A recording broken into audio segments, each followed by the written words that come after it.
Bueno, buenas tardes. Gracias por quedarse hasta esta hora. Yo cambié el título porque efectivamente era imposible hacer en una ponencia hablar de ambos temas. Y la verdad es que yo creo que tengo más información y tengo algo más contundente que decir respecto del primer cáncer. Primero agradecer, por supuesto, a María Eugenia y a Macarena. Lo hemos pasado muy bien, hay que decirlo. No todo es la academia. Y agradezco esta invitación porque si bien tampoco tengo ninguna experticia en el tema de los desastres, a partir de esta invitación fue posible hacer una reflexión sobre un tema sanitario poco estudiado en Chile. Esta investigación es parte de un proyecto Fondesit que es mayor, que se está haciendo la siguiente pregunta, ¿no?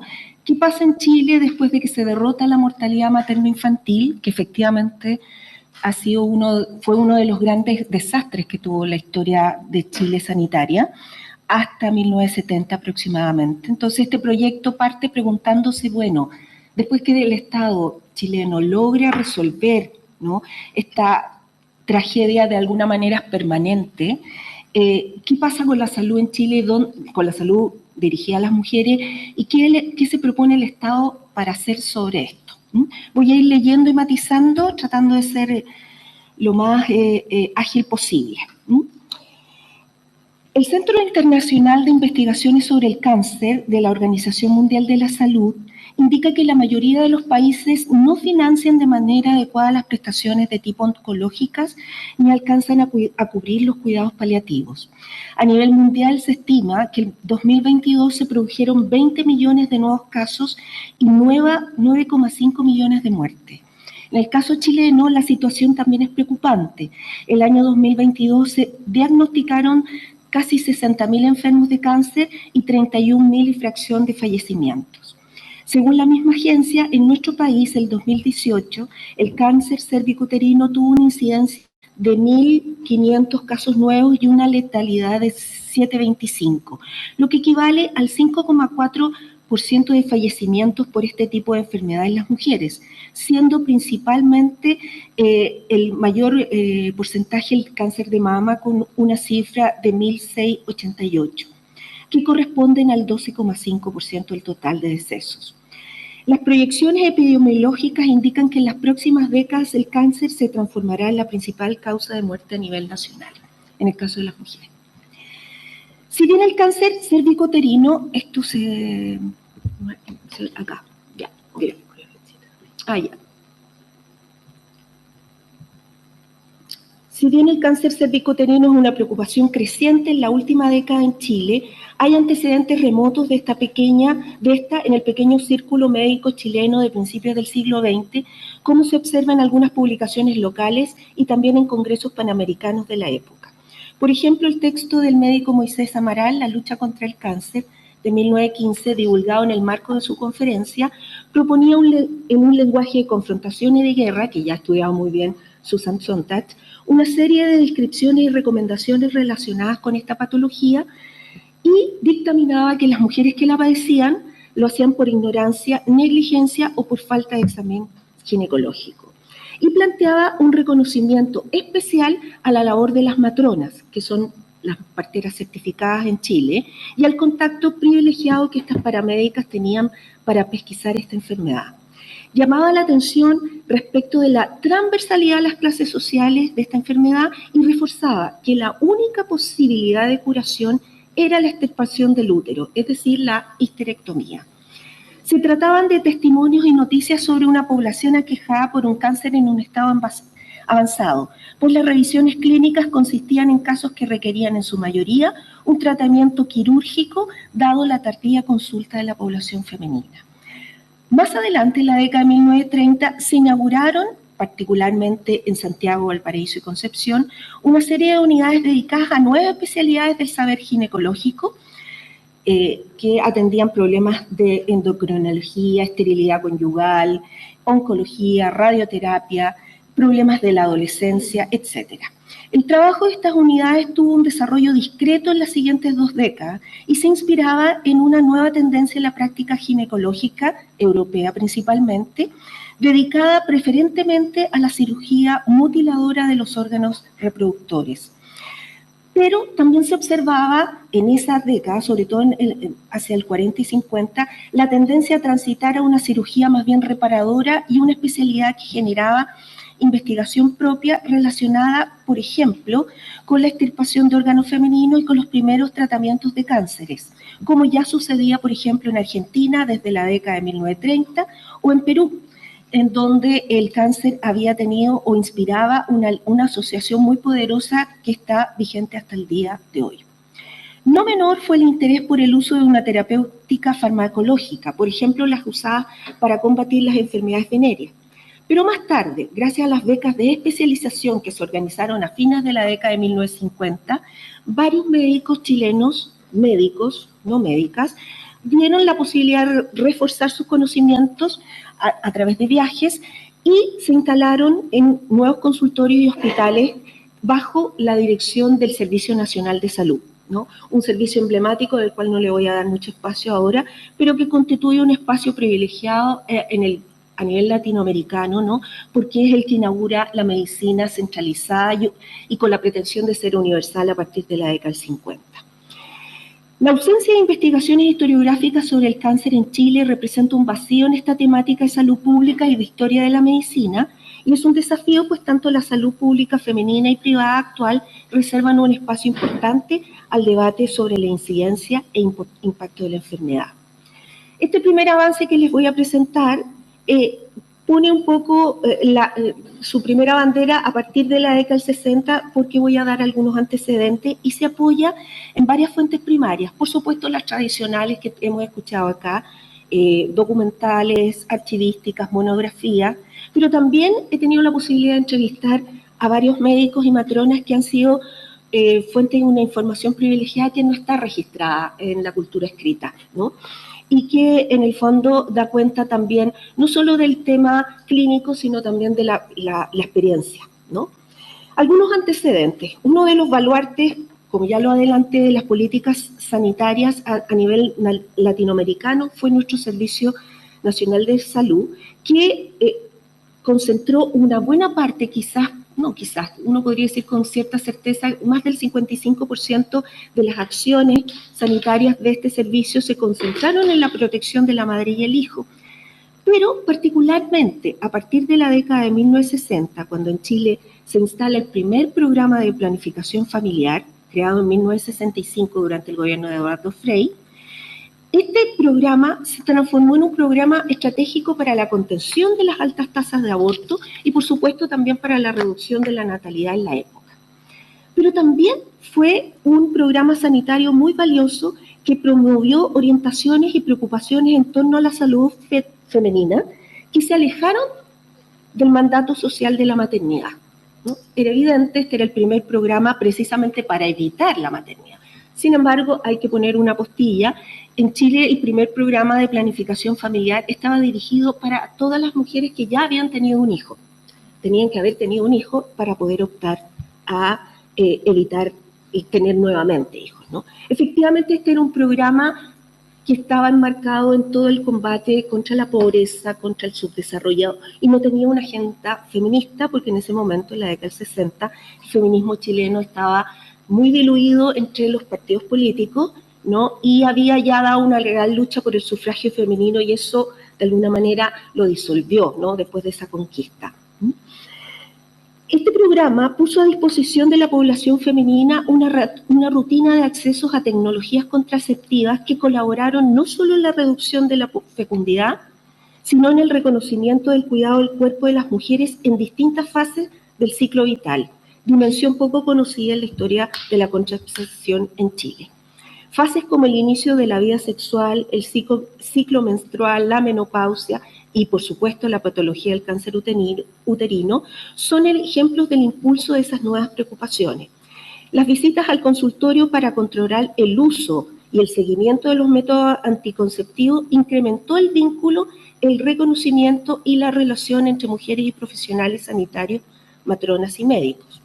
Entonces, en el marco de un Estado que se proponía reducir significativamente el impacto de sus políticas sanitarias, sobre todo desde el 60, pero que se incrementa a partir de 1980 en el contexto nuevo de la dictadura, aquí tenemos un tema muy importante, porque usualmente se suele decir, sin ninguna base ni estadística, que la dictadura militar habría intervenido, ¿no?, esta política, y la verdad es que eso no es cierto, porque tenemos claramente las tasas, la disminución de la tasa de natalidad y de fecundidad es clarísima, ¿no? En el 60 era 5,8 el número de hijos que tenía una mujer en promedio que podía tener, y ya en los 80 era 2,7, es decir, efectivamente estaba bajando.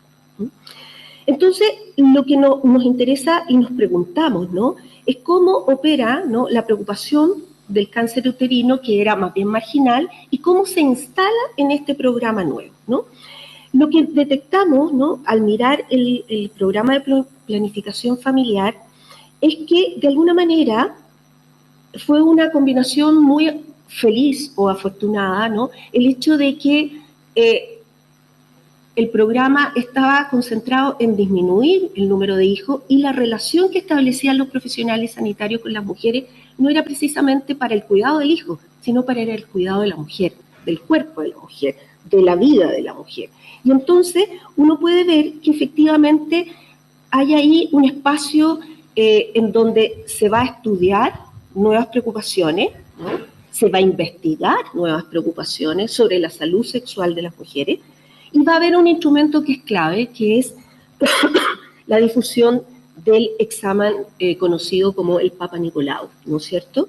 Este examen lleva este nombre a propósito de la persona que lo instaura, ¿no es cierto?, en la primera mitad del siglo XX, pero lo que tenemos acá, y esto, por eso me interesa este tema, porque de alguna manera estamos viendo y entendiendo la salud de las mujeres no solo como una tarea del Estado, sino también, de alguna manera, el vínculo que tiene que establecer el Estado, ¿no?, que después de derrotada la mortalidad materno-infantil, tiene que mantener el interés de las mujeres para seguir consultando, para seguir visitando a los médicos, y de alguna manera, por supuesto, este examen es disuasivo, ¿no? Las mujeres no quieren hacerse este examen.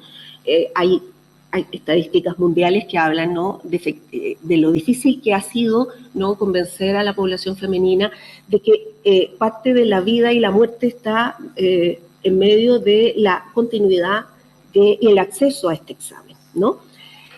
No quiero ser chauvinista, pero si uno mira a nivel latinoamericano, si bien nuestras tasas siguen siendo altas de la estadística, sí podemos decir que no son tan altas como lo que sucede con la población femenina en Centroamérica, en países como Brasil, y buena parte de eso se explica porque nosotros teníamos ya un sistema sanitario robusto, con instrumentos, con vínculo social, quiero decir, no solo había que llevar a las mujeres, no había que obligarlas, ¿no?, sino que desde el 50, sobre todo desde el 60, todas las monografías indican que las mujeres estaban interesadas en recibir atención sanitaria. Voy a usar una palabra que quizás no es tan apropiada, pero estaban seducidas y entendían los beneficios, ¿no? Hay que recordar, pero yo creo que nos quedó un poco claro con la presentación de Jessica y todo lo que hemos ido escuchando, que Chile en la década de los 60 era una sociedad muy miserable y muy pobre, ¿no?, y con un porcentaje de población campesina muy alto, pese a que ya habíamos iniciado el proceso de la reforma agraria. Pero si uno pudiera hablar de logros importantes, el Estado chileno tenía logros. El Estado chileno, o más bien los hospitales y los consultorios, era el rostro del Estado en Chile, ¿no? Era el vínculo con las mujeres, ¿no? Si uno se tuviera que preguntar cómo la escuela y el consultorio, ¿no?, en el fondo ahí está, ¿no? Porque en los políticos, la moneda, ¿no es cierto?, el Senado, eran por ponerse Foucaultiana, dispositivos muy lejanos, digamos, ignorados, a nadie le importaban. Pero el consultorio y la escuela es el vínculo de la población con el Estado, ahí está el Estado, ¿no? Y lo que me empezó a sorprender de revisar esto es que lo interesante, y mirando a América Latina, la lucha contra, y voy a usar el lenguaje de guerra, ¿no? El combate contra el cáncer uterino se benefició enormemente de tener décadas de un sistema ya integrado, robusto, que había iniciado este vínculo y que la población femenina tenía mayor confianza en los profesionales sanitarios, ¿no? A partir de esa premisa, seguramente no lo voy a alcanzar a ver todo, pero la idea de la ponencia era mostrarles a ustedes cómo fue creciendo, ¿no?, la implementación del examen del Papa Nicolau en el marco del programa de planificación familiar, la producción de una institucionalidad destinada a financiar estos tratamientos a partir de mediados de la década de 1980. Y esto es importante, lo voy a adelantar porque quizás no llegue, porque efectivamente estamos en un nuevo sistema político, que es la dictadura, y sí hay cambios respecto de la cobertura, ¿no?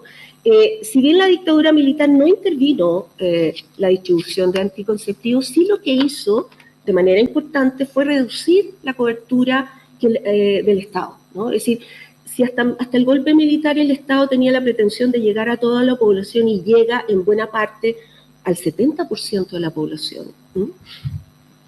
Con la dictadura militar esa proporción va a ir descendiendo de manera importante porque la retórica y la doctrina de la dictadura es focalizarse en la extrema pobreza. Por lo tanto, la población se va a reducir. Sin embargo, lo interesante va a ser que durante la dictadura militar el Estado chileno o este reducido Estado chileno que va a financiar y va a incrementar sus recursos para financiar el examen Papa Nicolau, va a hacer una virtuosa alianza con el sector privado, ¿no? Y es de ahí donde yo tengo ahí una discusión. ¿Cuánto me queda? Nada.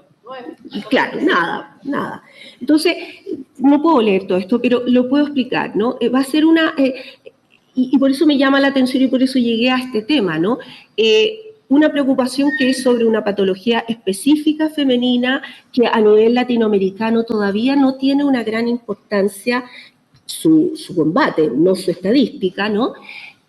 Va a encontrar una virtuosa alianza porque lo que va a pasar durante la dictadura es que muchos médicos que habían trabajado en el Estado chileno y que tenían esta preocupación van a buscar nuevamente apoyo, y digo nuevamente porque en el fondo se va a buscar apoyo en el mundo privado como sucedía antes del Servicio Nacional de Salud. Es decir, antes de la década del 50, parte importante de la salud en Chile se financiaba por el aporte privado, y eso que parecía estar en el pasado, ¿no?, y que había sido muy denostado por quienes creían que el Estado tenía que ser el único proveedor de servicios sanitarios, va a retomarse durante la década del 80 a propósito de la lucha del cáncer cervicouterino a través de una comisión o de una corporación que se llama Corporación Nacional del Cáncer, CONAC, que existe hasta el día de hoy.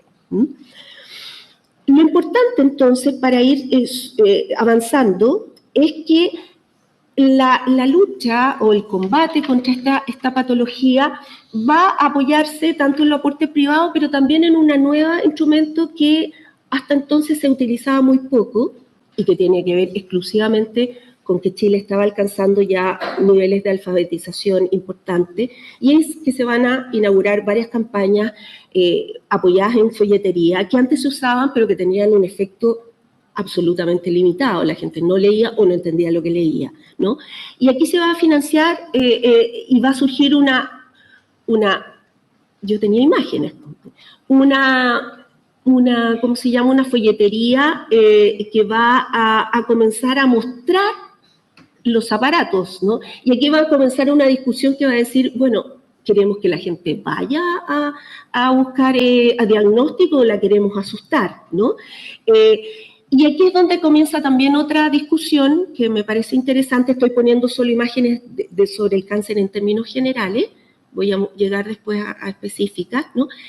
que lo que van a mostrar es que también la batalla por contra las campañas contra este cáncer, lo que van a hacer es favorecer una discusión que en Chile estaba solo en los hospitales y en las clínicas, y era la relación entre medicina y tecnología. Seguramente el cáncer debe ser la patología más precisa para mostrar que la medicina ya no era solo atenderse con el médico y que el médico la mirara a uno, la pesara, qué sé yo, o que estuviera que estuviera en un pabellón, sino que en el fondo el cáncer va a abrir un debate sobre, que está hasta el día de hoy, ¿no? Y que hoy día es mucho más fuerte, por supuesto, es cuánto hay que creerle a lo que dice el médico, cuánto hay que confiar en lo que dice la máquina, ¿no? Eso va a ser muy interesante y va a arrancar ahí una discusión muy, muy, muy clave que no puedo dar cuenta de ella y que va a poner en cuestión, ¿no?, algo que es clave, ¿no? El cáncer es una enfermedad catastrófica, el Estado no puede financiarla por sí mismo, la discusión aporte privado, aporte estatal es inútil, lo que tenemos que hacer es avanzar en esa alianza y no quedarnos en ella, ¿no? Con esto termino. No. ¿Qué es lo que yo creo que es importante en el marco de este seminario?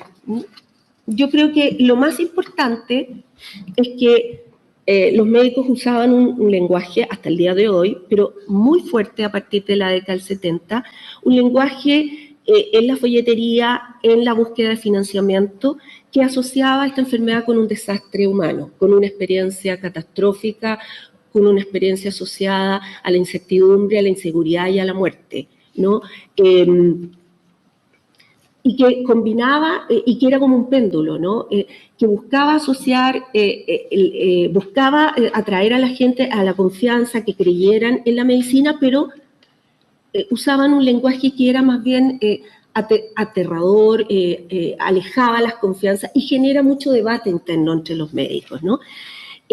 Si uno mira, perdón, lo que está pasando hoy, por eso yo había puesto hasta el 2000, es que ese lenguaje ha cambiado de manera sustantiva, ¿no? Y las campañas, particularmente dirigidas a los cánceres femeninos, están buscando más bien dejar atrás el lenguaje de guerra, ¿no? Y buscar la posibilidad de incrementar el vínculo entre la población femenina y los profesionales con los que se atienden, ¿no? Y para eso ha sido súper necesario, probablemente no tanto en términos públicos, pero sí en la experiencia, por eso yo decía que la entrevista era muy valiosa, en buscar la confianza, porque lo que está claro, ¿no?, es que la única discusión que no ha cambiado es que el cáncer solo se derrota con prevención, ¿no? Eso, muchas gracias. Muchas gracias.